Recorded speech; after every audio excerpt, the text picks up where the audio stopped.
Mhm.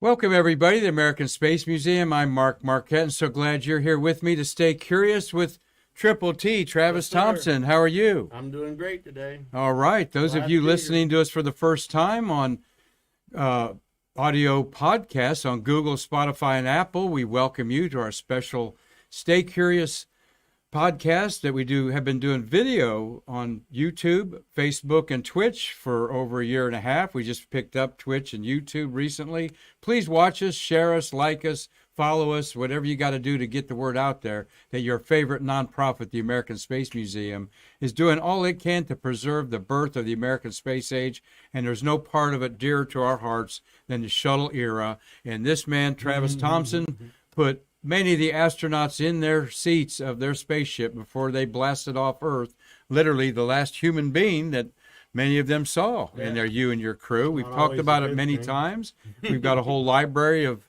Triple T's tales up there. Yeah. And today we're going to talk about the 10 crews of January, Yeah. which we talked about on our January 4th issue on Yeah. Tuesday, but we want to repeat a few of these things to let people know about how you felt about these 10 crews that were launched in January. And of course, we had two tragedies, but at the American Space Museum, we emphasize the positivity of what these wonderful people have done that have risked their lives every mission, and not just missions, Travis. No. Training is pretty wild Yeah, when you're sometimes. telling us some stuff Yeah. in there. Sometimes. So how you been? Doing good. Had a couple of good tours today here at the museum. Had a couple from Canada. Canada, huh? Yeah. Yeah. They came They down. enjoyed the warm weather, I'll bet, here Enjoyed down it, here yeah. in the They Space really, Coast. guy turned out to be quite the nerd, which I like. So Good, it was good, He good, was good. happy. Good. Well, speaking of nerds, she raised her hand. Trekkie Techie Jessica's behind Yeah, the controls today. Marty's right beside her, ready to jump in anytime. Yeah. And Double T. we got double T. Determined. Yeah, we got double. Yeah, she's Trekkie Techie T Double squared. T, Your there T, you go. your T cubed. Yeah. I love it. All right, in Cool. there. And but what we've got behind us here, folks, that's a good way to do that, Jessica. Yeah. Our green screen behind us here are the exact notes that Galileo took on the night of January 7th up there, Wow. 1610. Wow. And what he sketched there was stars orbiting Jupiter that he was looked at through a telescope no bigger than this. Oh, we Right. got the there, no bigger than this right there. And your binoculars are more powerful than his 8 magnification. Your Well, phone binoculars are probably about is. the same, but these are the notes that changed history because on the next night, the 8th, he noted that that they had moved. Right. All right. That is exactly tonight. And you Yeah. can go out and see Jupiter tonight, the brightest star, but it's of course the planet in the west after sunset. In the West. Now, the former brightest star planet, Venus, has set and is going to appear in the morning sky here in about a couple of weeks. Okay. But you can see Jupiter and look at it and think back in 1610. Wow. That is 400. 412 years ago. Wow. Galileo changed the world with that. Oh, I want to get that off there. Yeah. And we're going to talk about that here in a second because there is a shuttle tie-in with Jupiter and Galileo here. About But that. I wanted to make that as the green screen. Being an amateur astronomer, it's so timely. And also to remind you, Mondays is Stargazer Mark with Backyard Astronomy. Myself explaining what you can see even from your light polluted backyard. I So, think it's cool. well, we have a birthday today. Yeah. And this is an awesome guy. Mr. Grab my Fred. spectacles here. Happy 81st birthday to Fred Gregory, born 81. January 7th, 1941. Wow, We got the 41. banner there. Oh, I guess it's behind there. Our birthday banner, Yeah, I Jessica. can switch it to That's that. all right. Oh, there we go. We got to have his birthday banner up Yeah, there. yeah. Birthday boy. 81. I That's hope right. so. Well, we interviewed him. We being Marty and Marty. our our Bart. sometimes pinch hit co-host Bart Martindale, and they did a great job. And it's an awesome interview. I remember. There's some laughs in there. Marty, you did an excellent job on that. The audio's really good, and we've actually had some people watch that are going to be future that know him. They're going to be future Okay. guests on Stay Good Curious. So.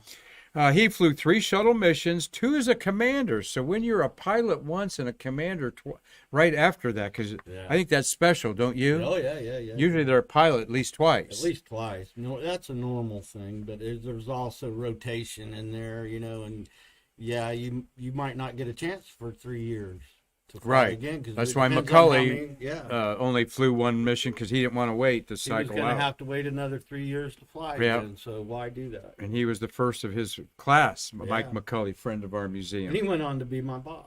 There you go. At USA, the United Space Alliance. United Space Alliance. What do you know about Gregory here? You know, I've been thinking about this. Anytime there's a commander, you pay special attention to a commander, right? There's certain words that he doesn't understand, like no, things like that. Okay, all right, good, all right. So those are the kind of relationships I had with these type. I had what I call my astronauts. Mm-hmm. I had that were assigned to the Closeout crew to be Cape Crusaders. Those are the astronauts I really got to know. But guys like Tell us what the Cape Crusader is again. It's a C squared. The Cape Crusader is an astronaut, an ASP, astronaut support personnel, and they are assigned to the Cape for 1 year to do other duties other than fly. And one of those duties is they support the Closeout crew, which means I have to train them and certify them, and then they're mine for a year. Wow. So They're yours. they're mine. Now, So, is there an arm wrestling match for that? Because they're going from hot, humid Houston to the sunny beaches they of wanted Florida. to be here. They want to be here. Because an tell you- astronaut really spends about 80% of their training in Houston, Yeah, correct? yeah. But when they come here, tell us why they love coming here. I remember in the early days before we had so many, a lot of them showed up on Su-17, on TCDT we talked about, on the training. Right, your countdown training to They'd the show launch. up, and that'd be the first time they'd ever seen the orbiter. Oh, And then is the dress rehearsal for the flight. And then 3 to 4 weeks later is launch. Because So this is they're the working first at time- simulators. Yeah. So That's interesting. um, Yeah. Well, we got move Move your telescope. move my telescope. Yeah. Oh, okay. All right. We'll get to tell. Well, I'm not moving the telescope, Jessica. It's Galileo time there. I'll handle the desk here. Yeah, I want people to realize what a thing that and what a primitive thing he I like used how you're split. in Yeah. there. But But all right. technology. Let's get on with our wonderful Fred Gregory. Yeah. You're a great man. Thank you for all you do. Yes, sir. He served briefly as acting NASA administrator in he did. 2005 between Sean O'Keefe and Michael Griffin. Forgot about it. Watch a fascinating interview with him on Stay Curious that I didn't pin. I'll pin it maybe after our show, but it's in our announcement of his birthday this morning. So next up is there's where you work. Yes, sir. There's your closeout crew room there, very rickety, shaky, 195 feet above the top of the crawler platform. You don't know how bad The I old messed up. office. Yeah. Yeah, it was 195 feet from zero level on top of the MLP. Right. Yeah, that's So what it I was said. still 100 feet above. Further. Yeah, so we're really The MLP's 100 feet high? roughly. Really? 90 Okay. something. Marty and I were asking about that. I don't That think the it's MLP was 100. It's about 100 feet tall, Quite, I Marty. don't think it's quite 100, but it's really Real close. darn close. Let's talk quickly about Yeah. Galileo. There's his that's telescope cool. that I was showing you, like the one I've got there. And this is a photograph, folks, I took last night with my cell camera of Jupiter and the moons, okay, just like Galileo saw them. And here he is showing the Duke of Venice with his telescope. It was such an earth-shattering thing that they would have, show me what you're looking at, the moon and all this thing. So it was like the stargaze that I did last night with the city of Melbourne. Thank you for asking the Brevard Astronomical Society to come out there and put stars in your eyes. But of course, this was something that got him in trouble because 412 years ago, everybody thought that everything went around the Earth. All right, we call that the Ptolemy, the Ptolemaic system, Ptol. Right. Mey was a famous astronomer Okay. that for 2,000 years, the dogma that he said that everything went around the earth was false. And thank you, Jessica. She's running out to do something. We'll talk. Anyway, when he saw these planets move, he didn't know they were planets. He thought they were stars. He says, something's going around Jupiter that's not a star because it's moving in the sky. And it actually got him under house arrest for challenging the Catholic Church. We all know the story of the Inquisition of Galileo. But you can see it for your own eyes. There, like I did last night, I overexposed Jupiter as one of the moons. Io was coming behind there. And a mission you launched, STS-34, we're going to talk about, again, revolutionized how we think about planets, satellites, moons going around them. And here is 34's launch, all right? And 34 is launched by Don Williams, who passed away there on the right. I love this shot. You don't see many cockpit shots there. There's Mike McCulley, the pilot on the right. This is an all-star crew. It is. Pardon me? Mike's on the left, isn't Yep, Mike's on... He's in the PLT seat. Yep. He's on the left there. He's in the right seat of the shuttle in the pilot seat. On the right is Don Williams, who passed away. Center is Chang Diaz. This was his first of 7 flights. He was an amazing, brilliant person. Chang Diaz. Yep. Oh, my Lord. And then that's Shannon Lucid beside him, and Ellen Baker, who became the first Hispanic American director at Johnson Space Center. She's the first Hispanic American female in space. What's going on here actually is, if you look, there's only 4 seats on the flight deck. Yeah. So he's standing up, leaning against the aft flight deck. Okay. So there's not She room is. for 5. Ellen Or is. she, Becker. Ellen is. Yeah. There's not room for another seat. And we'll talk more about that. The 2 behind actually do a lot of checklist stuff to Yeah. help with the pilot and the commander there. Yeah. So, and when you're below, you don't have any windows to see out, do you? No, not on the mid deck. But if we look close, if I don't see it, but normally if they're in these back 2 seats behind the pilot and commander, they wear a little mirror on their wrist, Uh-huh. and it's just Velcroed on. Yeah. So while they're on ascent, on launch, they can lean back and look over their head and look at their mirror and look out the aft overhead windows and see the engines and stuff. Oh. They try to hold their mirror just right. You know, it's pretty cool. Never seen one of them mirrors in Yeah. any of our We'll have auctions. to pick them out. Yeah. So this was the deploy of the important satellite called the Galileo, after the great man. This was 1989. October 18th was this mission. Okay, so we're talking 33 years ago, and coming up in October.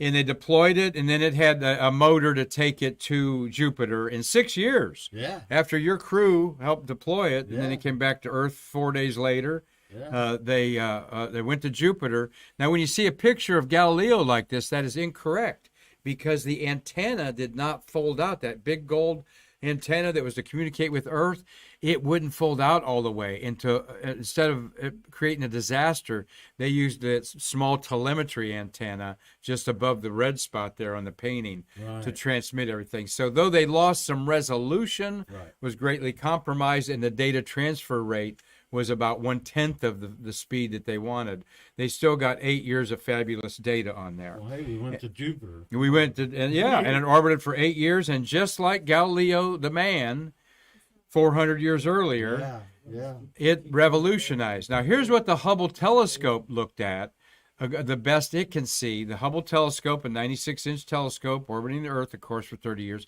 There's 3 moons and their shadows. All right. Marty, if you could circle the upper right, towards the upper right is a moon, Callisto, I believe, and there's that's cast in that shadow. That's the shadow there, and the moon that's casting that shadow is above to the right, about 2 o'clock. Okay. All right. Then you go down to the bottom, following and that is another shadow of the moon above it there, Ganymede. Right. So no, the moon above. Yeah, that's those 2 there. That's the moon. Go to the little left, Marty. And its shadow. Yeah, and its shadow. That's the moon and its shadow. And then there's another moon off on the edge there. We call those transits, as the moons pass in front all the time. Well, this is the best that the best telescope ever made optically could see of these 4 moons of the Galilean moons. We call them the Galilean moons. So when Galileo went and orbited them, we're going, what's going on in that upper one? Io is the size of our moon. Europa is a little smaller than our moon. Callisto there and Ganymede are bigger than the planet Mercury. It took Galileo Spacecraft to revolutionize us and see that these moons left to right, above my head, is Io. 200 volcanoes are erupting on Io. It is the closest moon to Jupiter, and its gravity is pulling it back and forth like rubbing your hands, heating it up and pulling. Right. And it's literally a world in chaos of volcanoes. Next to it is Europa, and we're hoping to go to Europa. That's covered with ice, as are the next three. Europa, Ganymede's in the middle, bigger than Jupiter, and Callisto is the one on the far right. They are worlds of ice, but underneath is water. And particularly, Europa, there next to the smaller one, second from the left, has much water under it that it has more water than all the oceans of the Earth. Wow. And yet it's only the size of the moon because it's... So we're going to send a space probe there one day and see what kind of critters, I'll bet there's sea monkeys in that water. What do you think? He wants to fish on the moon. Europa, yeah. So if there's water, there's just damn near got to be. That's life. Exactly right. And these worlds, except Io, which is a hell world of volcanoes, sulfur volcanoes, it would stink so bad. No, in fact, it spews a sulfur ring around Jupiter. Oh, wow. So learn more about those. And with your small backyard telescope, you can see these moons of Jupiter that were discovered 412 years ago tonight. And then Triple T helped launch Discovery. No, it was Atlantis. I'm pretty sure it was Atlantis. Yeah, it was Atlantis in 1989 to reveal us these worlds and revolutionize astronomy again. Way cool. How do you like how I meshed all that together with some astronomy and space news? Yeah. Marty's going to tell me after this, boy, that was a stretch.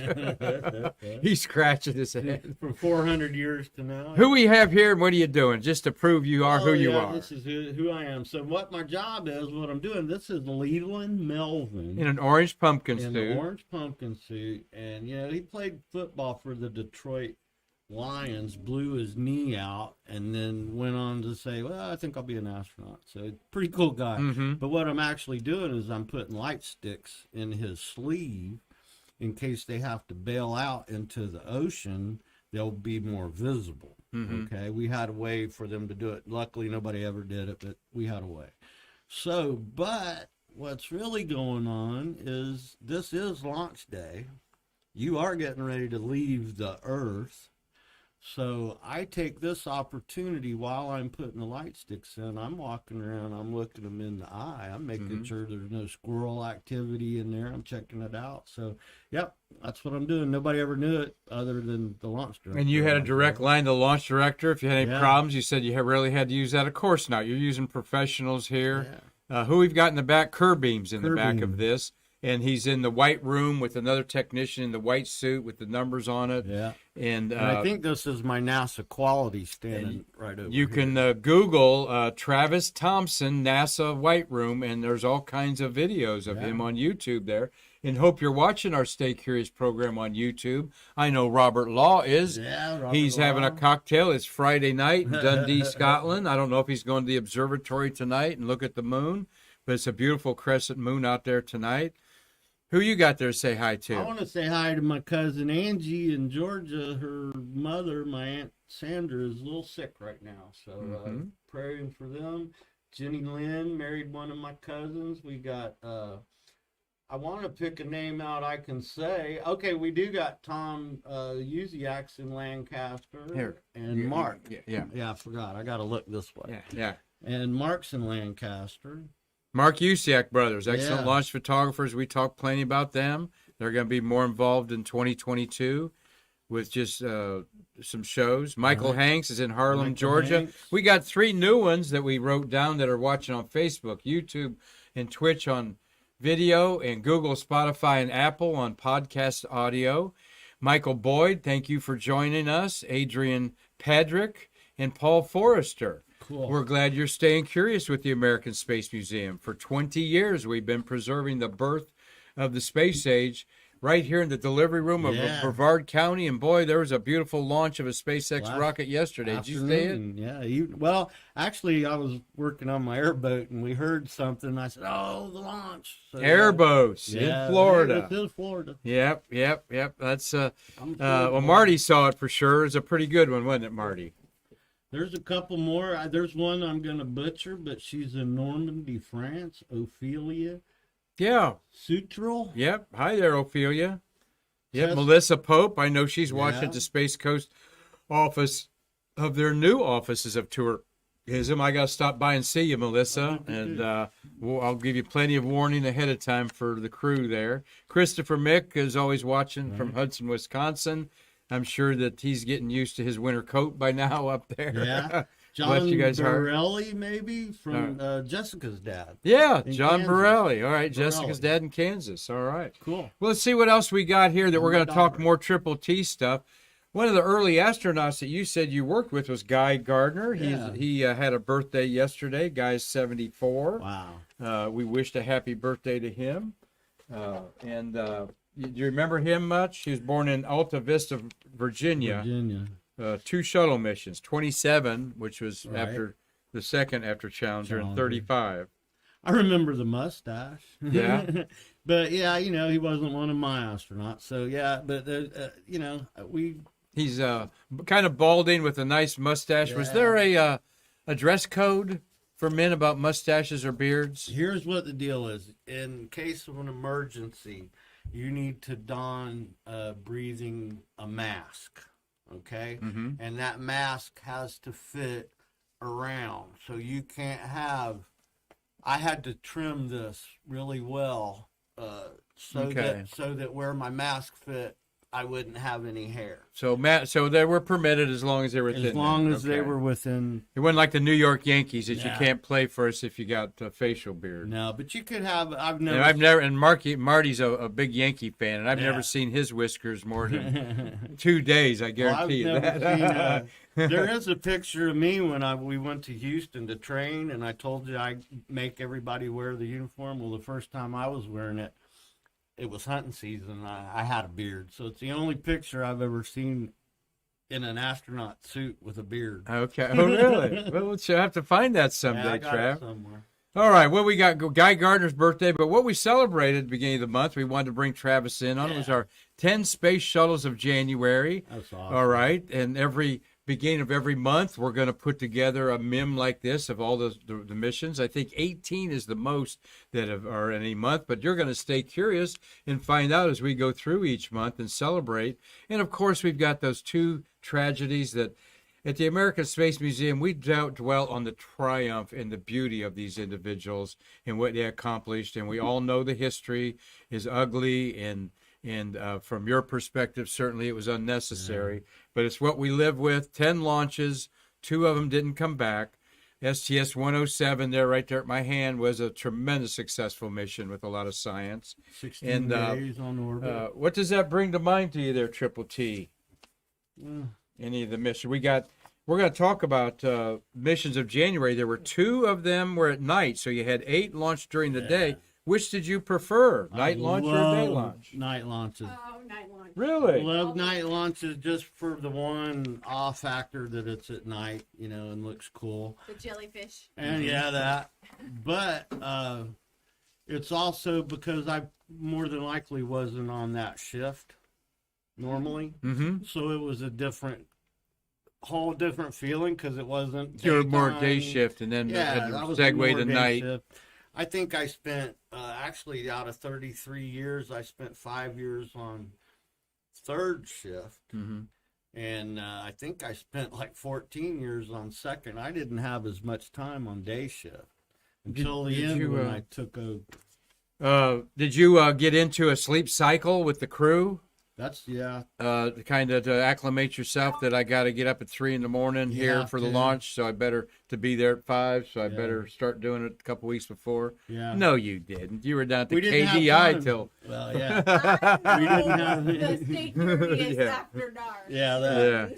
So Yeah, we've already got a spin-off show, folks. Stay curious after dark, I got okay? those stories. Or after the camera goes off, all right? After hours. That's what Dick Cavett says, is the great interviewer who I do watch to try to be better. He said the best interviews, they start talking the stories when the camera goes off. Yeah. Well, we had all 5 orbiters launched in January. Yeah, all 5. 78 days. Of course, Challenger, was just a partial launch.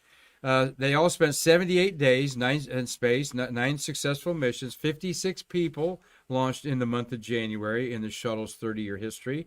2 were launched twice in the month. 3 of them were launched 3 times, and we'll talk about that in a second. 2 mere exchanges, all right? Let's see what I've got racked up here next. Well, 2 mere exchanges of astronauts. 2 Nelsons in space at the same time, 2 NASA administrators in space at the same time, I think that's cool. and, of course, 2 crews lost, all in the month of January. January is kind of a big deal. So here is here is an all-star crew again. Yeah, isn't that awesome? Although Marty, always cringes when I try to put anyone above anyone else, and he's right. But talk about an all-star crew here. We did earlier. Here is again 51. Chang Diaz is on a flight there Franklin, in the middle.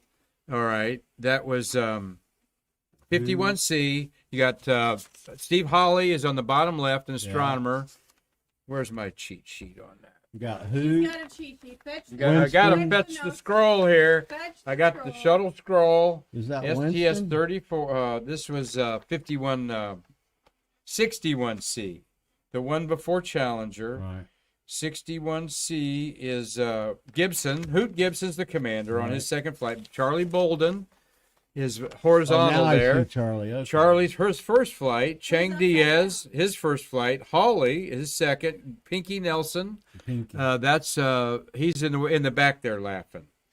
Yeah. And Senker is up at the upper left, and then Bill Nelson is right there.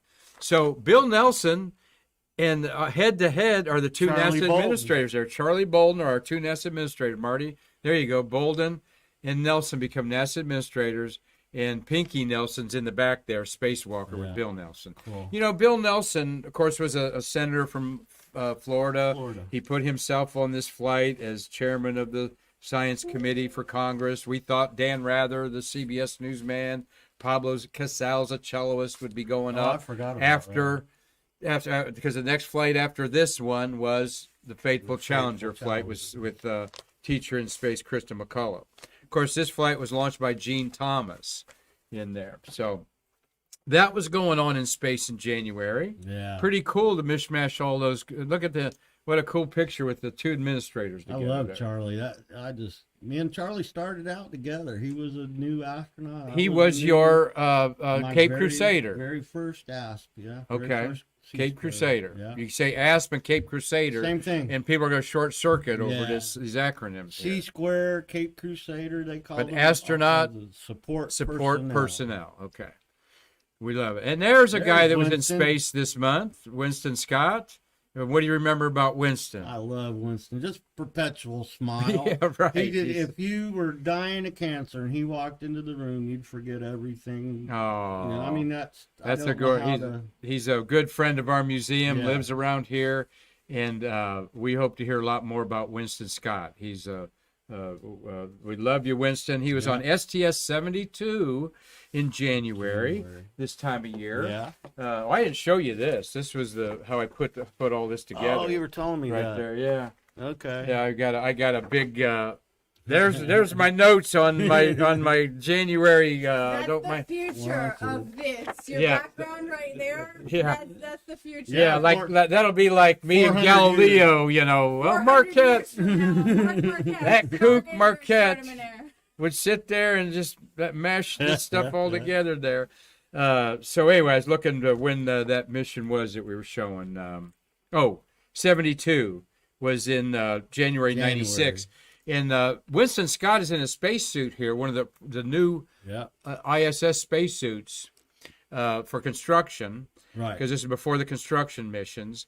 and they purposely put him as far away on the arm as they could and tilted the shuttle so it was in the darkest spot to make him as cold as he can. And he claims he has been made the coldest. He was exposed to more cold than any astronaut up there. Yeah. And so popsicle on a stick. Yeah, that's right.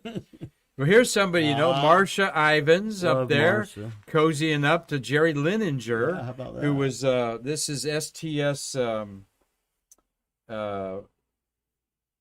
81, when they dropped off Lininger for Blaha on the Mir space station. And that's a Russian cosmonaut there. Right. And so let's talk about and there was 2 Mir missions. The other one, STS 89, they dropped off Andy Thomas and got back David Wolfe, who we're going to see here in a minute. Right. Tell us about the astronauts' attitude towards the Mir space station. Okay. You know how I can tell this is the Mir? Because look at all the crap. Look at all the wires and stuff.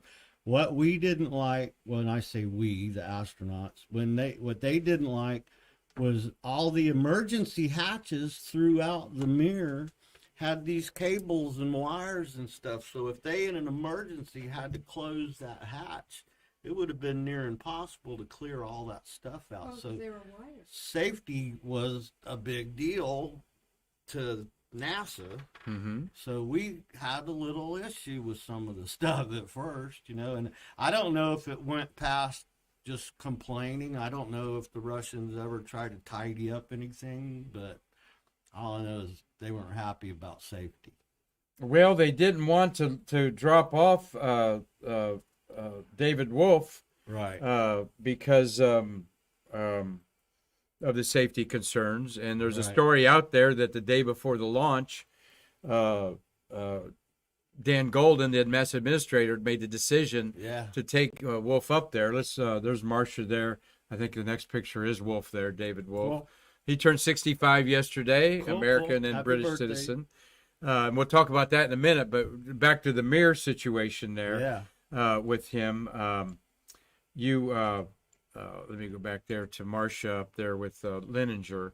Lininger was up there during the fire that broke out. Okay. Right. And a fire broke out on there from one of their canisters that puts oxygen up there. Yeah. And then David Wolfe was in there when a Progress spaceship hit it. All right. Yeah. And like Triple T says, the Spectre module that David Wolfe was living in, he had to close it, and the only way they closed it was they literally had to cut some of the wires with scissors and pull out air hoses and stuff like that and seal it off. The seal can only be like my folder here, okay? Yeah. Doesn't have to be really thick, because the air will hold it. But and then he literally, I said the other day on his birthday, he could not go back in there and get his toothbrush, his personal kit, pictures of his family, all that stuff was lost in there. So here is David Wolfe. Big smile on him. What's he doing there, Triple T? He is in the hatch of the M113 armored personnel carrier we use for emergency egress off of the pad. So every astronaut, everybody that was going to be on the pad on launch day had to know how to drive this, and we all practiced it. So that's what he's doing. He's doing training. He's driving it, and he's happy because boys love toys. And that was one of his missions where he went to the Mir space, or the Hubble telescope. You can see by his patch there. We talked about concluding our little nice conversation here with Triple T. Hope you all are enjoying Tales from the White Room. The only one man can tell him, Todd Thompson. And we're glad that you're watching us on Facebook and YouTube and Twitch. I've been watching some of them YouTube channels there, and they look pretty good. And Bruce Jacobs, our IT guys, really got them looking snappy, and Jessica has a lot to do with the back production of that. We thank her for that. But we also thank all of you listening, maybe for the first time, on audio podcast of the American Space Museum Stay Curious show on Google, Spotify, and Apple.